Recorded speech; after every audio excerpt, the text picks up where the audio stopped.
Not a cent of government spending should go to subsidize this, not to sanctuary cities, not to federal aid to people who are in this country illegally. And we're going to see a large number, by the millions, of self-deportations as well. And so these are pragmatic places to start that would give us, yes, the largest mass deportation in American history. But fall far short of 11 million or more. We're going to go step by step aggressively. Donald Trump's going to stay true to his campaign pledge, but in a way that respects the dignity of the Americans who are already here. Okay, and I do think it's offensive to use, when we have $34 trillion of national debt, government funds to subsidize this type of illegal migration. That's half the problem.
I say this is the kid of legal immigrants to this country. It's the proud child of legal immigrants to the United States of America.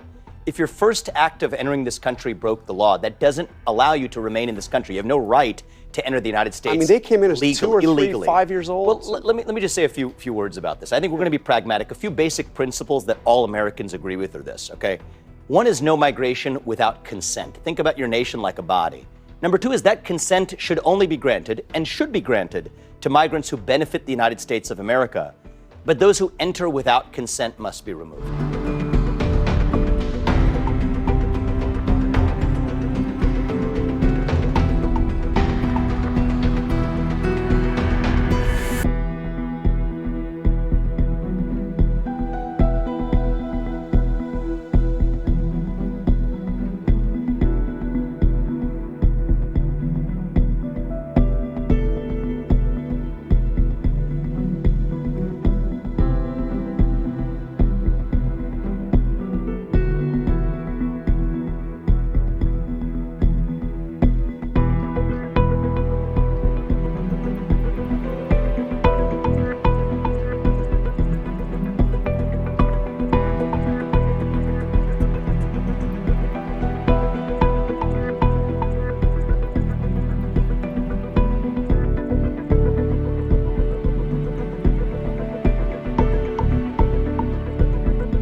The most Hispanic county in the United States flipped red to elect Donald Trump on Tuesday.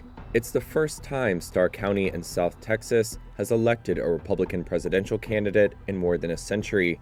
As of Wednesday, Trump was up over his opponent Kamala Harris 58 to 42% in the county, where more than 97% of the population identifies as Hispanic or Latino, according to the 2020 U.S. Census.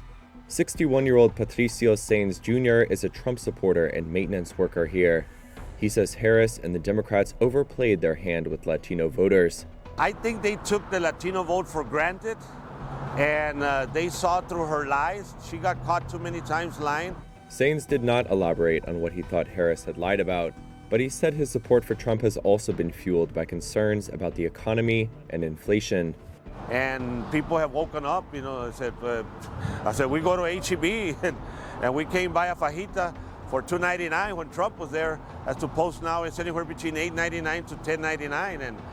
And recently we've been buying and doing the barbecues with nothing but chicken. So we're going to be flying, growing feathers out of our hairs and our ears, because that's all we've been eating is chicken. Sainz celebrated election night at a building in downtown Rio Grande City. Sainz's friend Ross Barrera holds local Republican meetings here. The retired military veteran explained Trump's appeal to his community. He's very frank. He's not a politician that tells you what you want to hear. Yeah, he's a little bit off base, but guess what? We're not voting for a Jesus Christ. We're not voting for somebody that's a sainthood. There doesn't exist. The guy has his flaws. He's human. He's made some mistakes, but we like the idea that he's a business guy.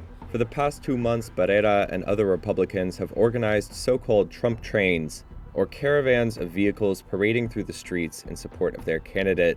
Professional photographer Roel Reyes took part. I would say out of 50 cars that hung at us, we'll probably get 1 or 2 that negative reaction.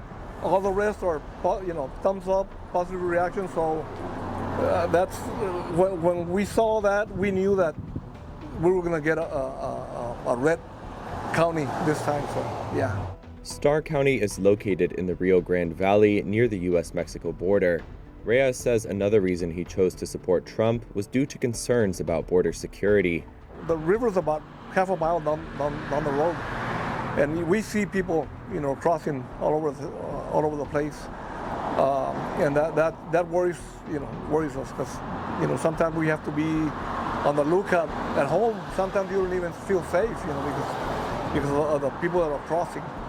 I've had people go through my yard, Trump's success in Starr County underscores the boost he received from Latino voters across the country.